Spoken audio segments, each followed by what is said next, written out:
So, welcome back for another video, guys. In this video, another legit loan po yung i-share ko sa inyo. Yes, legit tayo ngayon, no? Kasi lately, parang puro loan shark. But for now, I guaranteed you na ito po ay legit. Which is itong si Ako Lako Cash Loan. Natinig nyo na ba siya? Or na-encounter nyo na ba siya? So, yes, si Ako Lako ay may pa-cash loan app na po siya ngayon. So, matagal na rin naman talaga siyang visible. Pero last year kasi, ang na-experience ko po sa kanyang applyan is yung pa-buy now, pay later niya. Kasi yun naman talaga siya dati. But for now, guys, talagang pinapromote niya nila yung kanilang Ako Lako Cash Loan app na madadownload po natin sa Google Play Store at saka sa iOS kasi nga po ito ay legit. Well, papansin kasi masyado ang ads nito kahit saan siya. Nakikita ko yung ads niya. Well, before I start, disclaimer lang muna tayo na I'm not a loan expert and this video is not sponsored and basically based on my personal experience lang po ito na gusto ko pong i-share sa inyo para mabigyan ko kayo ng heads up before trying this loan app. And by the way, if you are new to my channel, nagre-review po tayo ng different online loan apps or online loan services, legit man or hindi, new man or existing. Sinisilip ko po yan at sinusubukan ko mismo. Nagbibigay po tayo dito ng legit tips, reviews, and recommendation and what online loan apps or loan services to avoid. Kaya kung gusto mo yung mga itong mga videos, sige consider subscribing at i-click yung bell button para lahat ng videos kayo update na notified ka. Well, konting preview lang tayo, no? Si Ako Lako po ay hindi lamang po siya app or cash loan app or pa-buy now, pay later app. Isa po siyang fintech group po dito sa Pilipinas na nagpapatakbo at nagpopondo po sa mga financial services po, lalong-lalo na po sa mga online, which is under the company of Street Corner Lending Corporation at legit na legit po itong nakarehistro po sa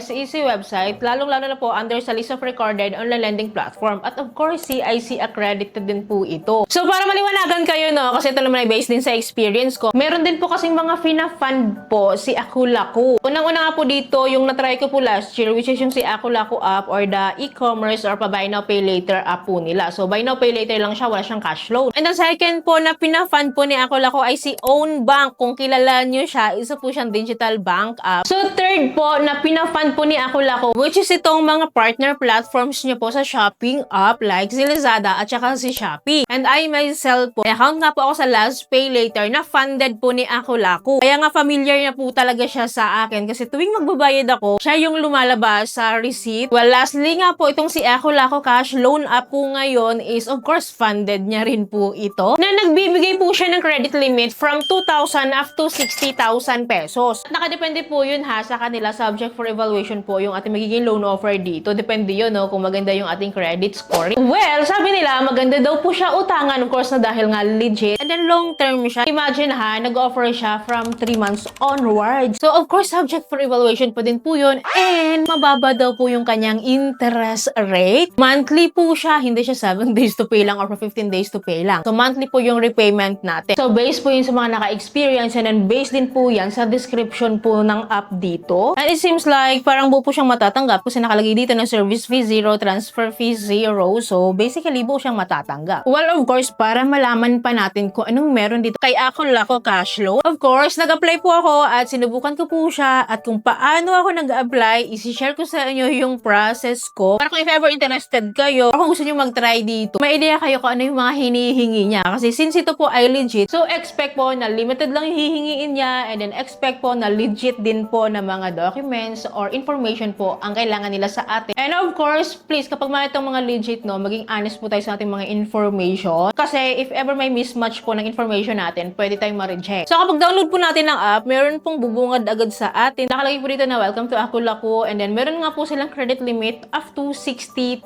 pesos. So wala naman siyang masyadong ganap po dito, no? So kung may account na tayo dito, magla-login tayo. Pero since bago lang po tayo dito tayo sa register now. At kung makikita niyo dito, guys, may nakalagay, get your interest-free loan. So possible sa unang loan offer nila sa atin po, no, meron silang pa 0 interest rate. Kasi nakalagay dito, interest-free loan eh. But, let's see. And then here, guys, we need to input our mobile phone number and then make sure na active yan. Kasi dyan po ipapadala yung OTP or verification code. Then after po nito, guys, is magsiset po tayo ng ating password here. Well, anyways, kailangan lang po natin mag-create po dito. And then after po nito is nandito na po tayo sa pinaka-homepage po ni Ako Lako. So, sabi niya dito, super low interest rate daw, 5-minute fast withdrawal, 100% disbursement daw, and then approval rate niya is 99%. So, parang basically, sure tayo, dito na makapag-loan or ma-offer kasi promising na siya dito pa lang since ito ay legit. So anyways, of course, kailangan po natin mag-undergo ng kanilang application kaya wala tayong ibang gagawin kundi i-click natin tong loan now. Well, dito guys, tatlo po yung application process na kailangan po natin i-undergo. First is the personal information, then second is the emergency contact, and then third po is the ID information. Mag-start po tayo dito sa personal information. That includes our full name, gender, birth date, education, marital status, mother's maiden name, number of children, living status, email, at our addresses. And dito sa baba guys, under din ng personal information is our occupation. So kahit legit loan na po ito, nag-accept po sila no ng kahit student, freelance, housewife. Of course, meron ditong employed individuals and advantage yun kung yun yung pipiliin or yun yung profession natin. Well, after po natin ma-fill up ang lahat ng information na kailangan po nila dito, move on tayo sa next step which is the emergency contact na. And dito po, dalawa lang po yung inihingi nila dito. At manually fill up po siya ha. Dalawa lang. Very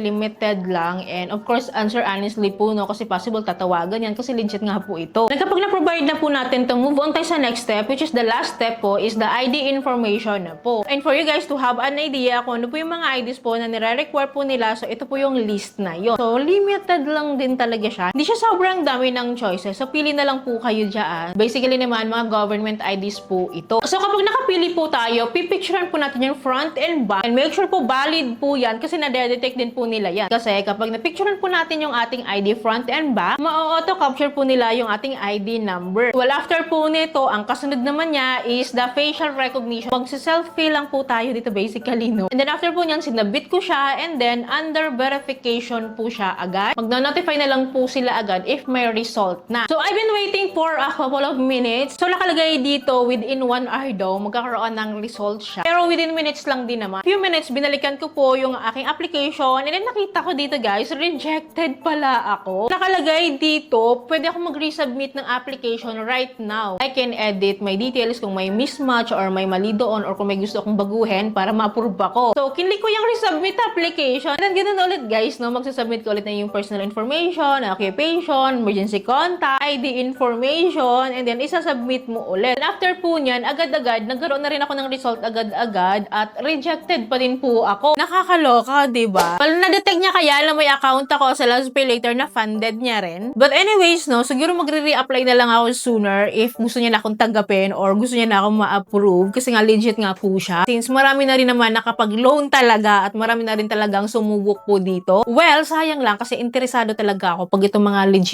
legit cash loan up online. Gusto ko siyang ma-experience mismo para ma-share ko sa inyo yung full details. But again, hindi tayo nabibigyan ng pagkakataon. But anyways, if you have an Akala Ko Cash loan up or kung na-try mo na siya, pakичika naman dyan sa comment section. Paki-comment down below po your experiences regarding Akala Ko Cash loan. Chika mo yung interest rate, loan offer, lahat ng details niya para aware din po iba nating viewers. Don't worry guys, if ever meron naman po akong input or information regarding Akala Ko Cash loan or if ever mabalikan ko siya at ma-approve ako, of course, i-update ko kayo time to time. Kaya dapat po nakasubscribe po kayo at i-click yung bell button para lahat ng videos ko is updated na notified po kayo. So yun lamang po. Thank you for watching this video. See you in my next video. Bye!